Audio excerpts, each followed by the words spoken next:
Bienvenidos y bienvenidas a Perrenque Orgullo de Bogotá, el espacio donde reconocemos la fuerza de todas esas personas que le meten perrenque para hacer de esta ciudad una ciudad artística, una ciudad de la cultura y sobre todo una ciudad de coraje. Por eso hoy tenemos con nosotros a una mujer que se ha caracterizado por ser una activista, una artista, una actriz, una directora, mejor dicho, multifacética, una mujer que nos ha demostrado que es posible transformar desde el arte y desde la escena. Hoy está con nosotros Alejandra Borrero.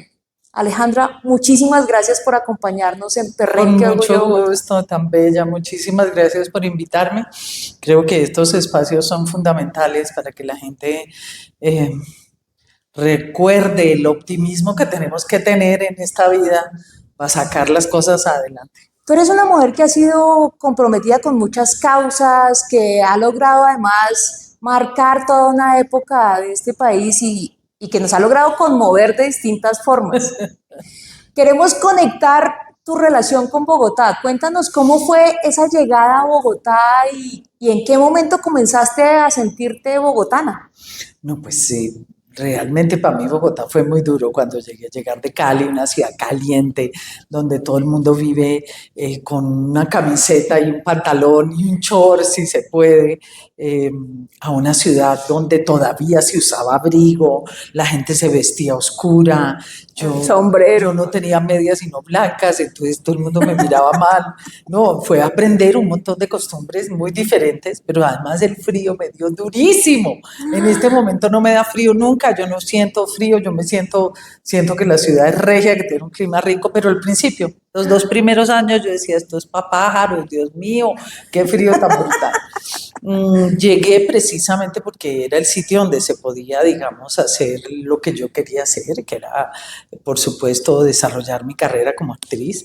Y bueno, digamos que todos mis amigos cineastas habían perdido todas las opciones de hacer cine en esa época y se vinieron a hacer televisión, así que fue una época muy bella de hacer, y con grandes directores, hacer obras y piezas muy bellas de la televisión colombiana, que la gente recuerda, pero que no se da cuenta que realmente ahí había un grupo muy interesante de artistas colombianos, así que así llegué a Bogotá, llegué a la 19, recuerdo, tenía un apartamento precioso, Una era zona muy bohemia, un ¿no? edificio francés, pero esto era el horror del tráfico.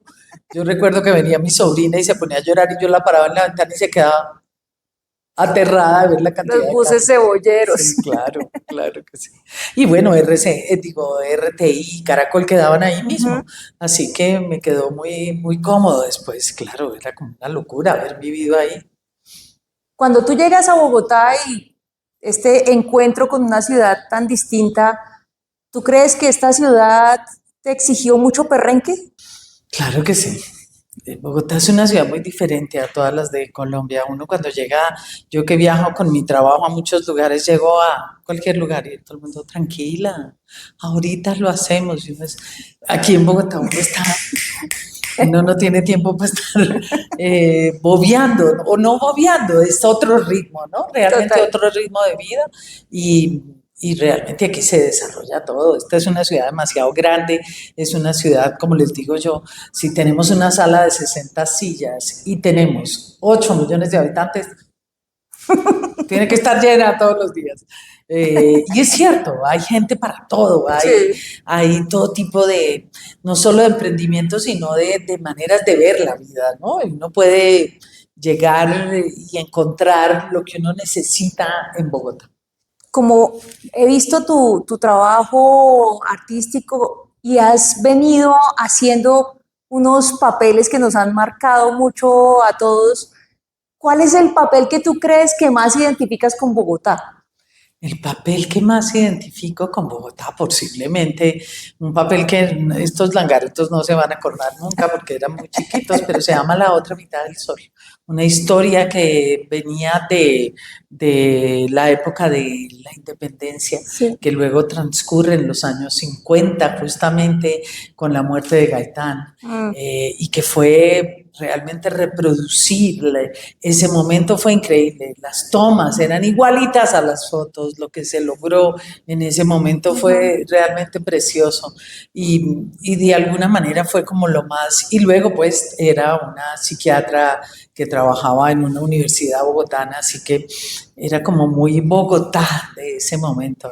¿Tú crees que Bogotá ha marcado de alguna manera tu camino artístico? ¿Ha tenido influencia en tu camino artístico? Claro que sí. Bogotá es un lugar donde tuve la oportunidad de trabajar 15 años sin parar, por ejemplo, donde no me tomé una sola vacación en 15 años y pasé de una novela a una serie, a una obra de teatro, a otra serie, hasta que me di cuenta que estaba un poquito cansada y paré un Claro. momentico y dije, oh Dios, no he parado en 15 años. Así que es un lugar donde el trabajo está, donde la gente puede acceder a, no solamente a diferentes tipos de trabajo, sino que el tema cultural, el tema del actor, el tema del desarrollo, lastimosamente, por supuesto, porque la provincia debería tener un gran apoyo y se está tratando de hacer también, digamos, de abrir espacios más idóneos en provincia, pero en Bogotá está todo. He visto tu desarrollo como activista y te he visto que has trabajado desde hace muchos años con una campaña que se llama Ni con el pétalo de una rosa. Mm. ¿Cómo surge ese proceso de activista y cómo surge esa preocupación por la violencia de género? El otro día vi la primera publicación que hicieron de mí en una revista que ya no existe, por supuesto, de esas de farándula, y increíblemente leí y decía, yo soy feminista, y yo, mira, yo era feminista desde esa época. Sin embargo, yo creo que uno va aprendiendo qué es esto, qué es esto de digamos, creo que el feminismo siempre fue muy mal visto. En mi época, ser feminista era ser bigotuda, horrorosa, histérica, y creo que todos deberíamos ser feministas. Este tema de equidad e igualdad para todos es importante para hombres y mujeres. Eh, bueno, y empieza esta casa y empieza mi trabajo empecé con una obra que se llama La sombra del volcán, una obra sobre abuso sexual infantil, temas que siempre me han importado y que siempre me han parecido fundamentales. Yo creo que como mujer, para mí todos los temas que tienen que ver con lo que soy, con lo que he vivido en la vida son importantes. Así que empiezo a explorar una obra como esa, a darme cuenta que el público se conmueve profundamente y decidimos en un momento dado cambiar el programa de mano que se usaba en esa época, que después de pandemia ya no existen, y convertirlo en una cartilla con los mitos y las realidades sobre el abuso sexual infantil. No quedaba una sola cartilla en los lugares donde estuvimos, nos unimos al ICBF, viajamos por todo Colombia, hicimos una labor increíble y desde ahí comenzó esta necesidad de empezar a trabajar por no solamente el abuso sexual como una de esas violencias pavorosas para las mujeres, y con decirle una de cada 3 mujeres ha sido abusada sexualmente. Así que dijimos, trabajemos sobre todas las violencias y trabajemos por medio del arte. Y empezamos este trabajo que ha sido un camino de vida. Ya para mí se convirtió en algo fundamental. Digamos que uno comienza haciendo una cosa u otra, pero realmente el arte es un medio que transforma, que ayuda a que la gente vea este tipo de temáticas desde otros ángulos, que pueda reflexionar, pensar, entender estas cosas tan horribles, porque es que la violencia es tan horrible que nadie habla de ella. Así es. Y es muy importante porque somos un país demasiado violento. Tú hablas de esta casa, del teatro, del arte, como algo sanador. ¿Tú crees que con el arte quizás podamos lograr que sanemos esas grandes heridas que tenemos acá en el país y que tenemos tan profundamente arraigadas? Pues yo estoy convencida de que el arte y la educación son las herramientas de la paz. La única manera de que realmente seamos y tengamos otro tipo de opciones en la vida tiene que ver con ese cambio de cultura. Somos un país guerrerista desde todos los aspectos y la guerra nos enseñó a que si yo estaba bien y si mi familia estaba bien, todo estaba bien. Y eso no es cierto. Digamos que el bien colectivo, que es algo que tú manejas todos los días, es fundamental. Y Ujú. que por encima del individuo tiene que estar la comunidad. Y es fundamental eso. Y sin embargo, eso lo hemos perdido y lo hemos olvidado. Y se da uno cuenta que la gente está en lo suyo, en sacar provecho para sí, en ver cómo puede aprovechar un momento para enmarcar algo propio y La algo que viveza, sí, la famosa somos vivos, vivo vive del exactamente. bobo. Tan raro eso, ¿no? El otro día me contaba alguien que un colombiano le preguntó a una suiza que estaba en Suiza, le dijo, pero si pueden pasarse el metro sin pagar, ¿por qué no pagan? Y ella lo miró y se quedó realmente impresionada y le dijo, porque hay que pagarlo, porque se necesita, porque es la manera. Ella no lo podía creer y realmente es muy triste ver que sí, que creemos ser vivos, pero lo que estamos haciendo es acabando Ujú. con con nuestra posibilidad de tener una ciudad mejor para Ujú. todos. Así es. Esta apuesta de Casae, ¿cómo surge? ¿Por qué decides montar un escenario como este, que además no es solo un escenario de teatro, sino un escenario para múltiples alternativas, incluso de activismo? Sí, sí, claro que sí. Pues fue de esos sueños, hacer televisión, digamos, trabajar para los demás, leer en un diálogo escrito donde no está de todas maneras la esencia de lo que yo quiero decir como artista, me empezó a picar y empecé a sentir la necesidad de ser algo propio. Y en ese algo propio dije, voy, alquilemos una casa donde podamos ensayar, donde podamos dictar clase. Estaba Ujú. comenzando a dictar clases en esa época y me estaba encantando la idea. Ok. Realmente la educación es una de las cosas bellas y un buen maestro como marca la vida. Uf.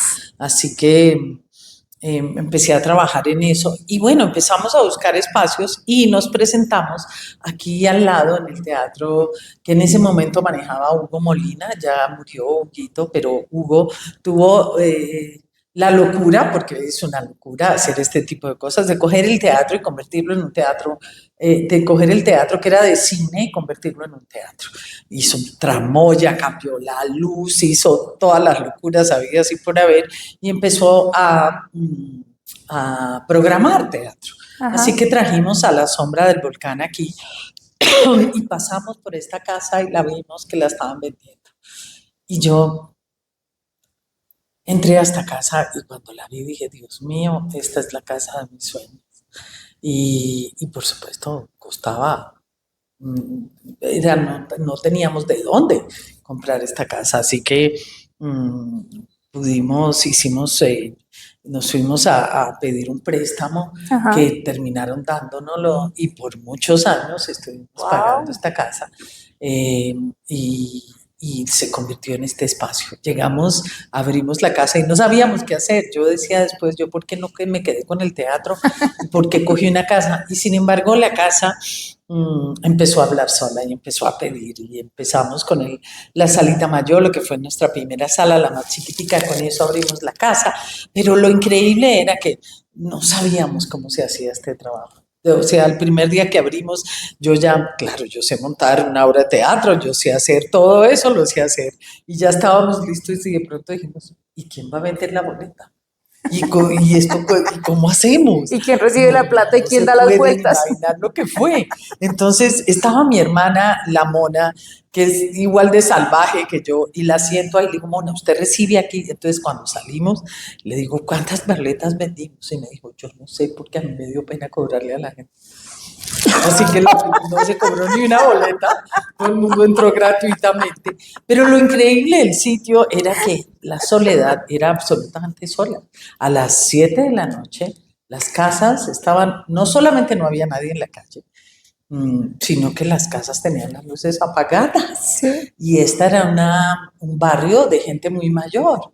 Es más, cuando compramos la casa llegaron aquí los viejitos y nos contaron, ¿ustedes qué van a hacer aquí? Nosotros nos quedamos como, perdón, la casa la acabamos de comprar, es mejor dicho, estamos Somos los endeudados dueños. hasta aquí, como para que nos vengan a preguntar, pero siempre tuvimos en cuenta al público, a la gente. Hemos hecho cosas increíbles, pero por ejemplo teníamos una obra donde había un disparo a las 10 de la mañana que llegó un vecino a decirme, mi perro está enfermo, el pobre está absolutamente ansioso porque ese disparo lo asusta todas las noches. Así que hacíamos todo lo posible para que ellos pudieran venir a teatro, abrimos los espacios para la gente del barrio y siempre tuvimos descuentos y siempre tenemos descuentos para la gente del barrio porque nos parece maravilloso que la gente pueda venir caminando, verse una obra, devolverse a su casa, cosa rica. Y así comenzamos, así que no había un alma en esta sala. Empezar fue durísimo, crear público, abrir una sala es realmente muy, muy complejo y sobre todo sin dinero. Nosotros íbamos a buscar patrocinadores y bueno, a mí me abre la puerta mucha gente y les contábamos lo que queríamos hacer y nos pampeaban. Muy bien, muy bonito, sigan así, que les vaya muy bien. Y no era como, nadie nos va a ayudar. Y no nos van a dar Y no, algo. nadie nos ayudó, así que con lo que teníamos, con mi trabajo, con lo que podíamos, empezamos y así comenzó la casa. Increíblemente, luego de 17 años tenemos 4 salas, tenemos, ojalá, todavía más público, pero realmente después de la pandemia empezó a crecer y otra vez yo no me lo imaginé, yo realmente ya no tenía ni ánimos para volver. Cuando cerré la casa fue de esos momentos horribles y dolorosos de mi vida y además pues lo pasamos por televisión, así que la gente estaba convencida de que esto se había acabado y fue, bueno, ya la gente sabe que estamos abiertos de nuevo, ha subido por lo menos un 50, 60, 70% el público desde que comenzó la pandemia y no solo eso, los artistas ya quieren volver a la casa y ya no tengo espacios, ya está programada todo el año, pero el próximo ya están pidiéndome espacios, así que esta casa fue pensada y hecha y en el momento en que la hicimos, hace 17 años, no había un espacio para el teatro que no tuviera un grupo. Por ejemplo, la Candelaria, la Mama, digamos que todos ellos tenían espacios donde trabajar, pero que no habían espacios para gente que se unía y de pronto montaba algo y tenía más independientes, que no fueran un grupo específico o que trabajan entre ellos, pero que otras veces hacen otro tipo de cosas. Así que este se volvió el espacio para el teatro colombiano contemporáneo, para la gente joven que está haciendo cosas nuevas. Aquí la gente me dice, pero tan fácil. Si a mí me gusta el proyecto, yo lo pongo en la casa, así que realmente creo que lo único que buscamos es que haya calidad, que el trabajo que se haga tenga un nivel y ya, aquí están bienvenidos todos los que quieran estar en casa. Comentabas un poco sobre la pandemia, fue un momento muy duro para todos y para todas, pero yo sé que especialmente para ti fue un momento difícil. Cuéntanos qué pasó ahí con la pandemia, cómo fue ese proceso tuyo y cómo fue renacer con la casa. Realmente fue cuando uno lee esos libros de superación personal donde la gente dice, y es que perdí todo y en ese momento me di cuenta que tenía que comenzar de nuevo. Exactamente lo mismo. Yo decía, Dios santo, esto, ¿qué voy a hacer? Lo primero que sucedió fue que mi socia renunció y yo me quedé con la casa llena de deudas. Y vino la pandemia. Así que la situación era horrible y con los pocos trabajos que hicimos de todo tipo, que fueron más que todo virtuales y que generaron que ahora esta cosa sea algo que la gente ve, empezamos a pagar poco a poco. Así que me quedé sin trabajo, me quedé sin teatro, no teníamos sala, no sabíamos si íbamos a volver a subirnos al escenario, sin pareja. Fue realmente un momento muy difícil, donde yo dije, bueno, hermano, Suélteme. yo pensé que había hecho algo bueno en la vida, pero parece que no, que esto está demasiado duro. Y todas las pruebas de la vida me cayeron encima. Así que fue un momento muy duro, muy difícil, pero también muy importante poder estar encerrada para vivirlo, entenderlo, saber que que uno no es sus circunstancias, que uno es realmente lo que uno es. Empezar a meditar, tener otra manera de ver la vida fue para mí fundamental. Me dio la oportunidad de ver y darle un espacio a todo esto, porque la situación era tan brutal, eran tal la cantidad de deudas, era que yo decía, bueno, realmente cuando pueda lo iré pagando, porque qué más hago. Y recuerdo que la gente en la calle me pedía plata y yo decía, yo soy más pobre que ese señor. Yo debo muchísimas, o sea, Sí, yo claro. estoy en menos tanto, él por lo menos está en lo Está en del día ceros. a día, sí. Y pensaba esas cosas, pero realmente ha sido increíble volver a abrir. Sabía que quería mantener el Arlequín, que no quería cerrarlo, así que tratamos, lo mantuvimos, pagamos el agua, la luz, realmente fue muy especial poder hacer eso con los dueños del teatro y que nos permitieran mantener el teatro y, y abrirlo cuando todavía no se podían entrar sino 40% del teatro, que era un absurdo porque pues para Eso nosotros no cubría los es, gastos. claro, no cubre los gastos. Entonces con las uñas empezamos, esta casa estaba caída, las goteras, la impermeabilización se había dañado, el tener la casa vacía, venir a la casa, era de las cosas más desoladoras de mi vida. Ver la casa vacía, ver los escenarios sin público es realmente muy doloroso para un artista. Así que fue un momento muy duro, pero también maravilloso, que me dio el perrenque de lo que tengo en este momento, de lo que estoy haciendo ahora. Y es que todos nos podemos caer. Y a eso vinimos, a caernos. No vinimos a triunfar todos los días, no. Así no es la vida. Y realmente en esos momentos dolorosos es donde uno aprende qué es lo valioso de la vida, Sí. qué es, cuál es la berraquera que uno tiene. Yo no me imaginé, yo llegó un momento en que dije, yo no puedo más, y ¿qué quiero? Pues como encerrarme ya. Y de pronto volvió el mundo y volvió la vida y a pesar de que al principio era tan difícil salir porque salía uno y yo llegaba extenuada a mi Uno casa. totalmente cubierto de todo, con todas las Sí, máscaras, con todo. horrible, Sí. horrible, pero fue importante. Me recuerdo el primer día, yo abrí con una obra mía, con Pharmacom, que tiene ya 350 funciones, y Ajá. después de terminar la función me puse a llorar y dije, esto no es un momento de llorar, pero no puedo parar de llorar, porque yo además soy muy sensible siempre, y, y era volver a pararme en el escenario.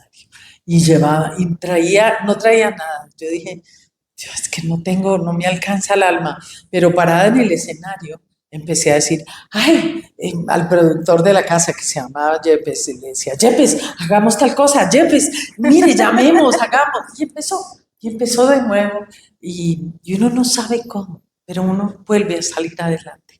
Y esto es un tema de día a día, y todos aquellos que están en situaciones complejas y que sienten que la vida se les acabó, no es así. La vida sigue y le da a uno grandes sorpresas. Solo hay que abrirse y ponerle buena cara a la vida, ¿no? Yo soy una persona feliz. A mí me gusta la vida. Me parece chévere.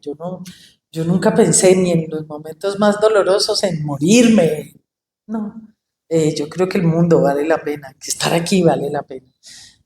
Así que uno va viendo el camino, uno lo va abriendo sin darse ni cuenta.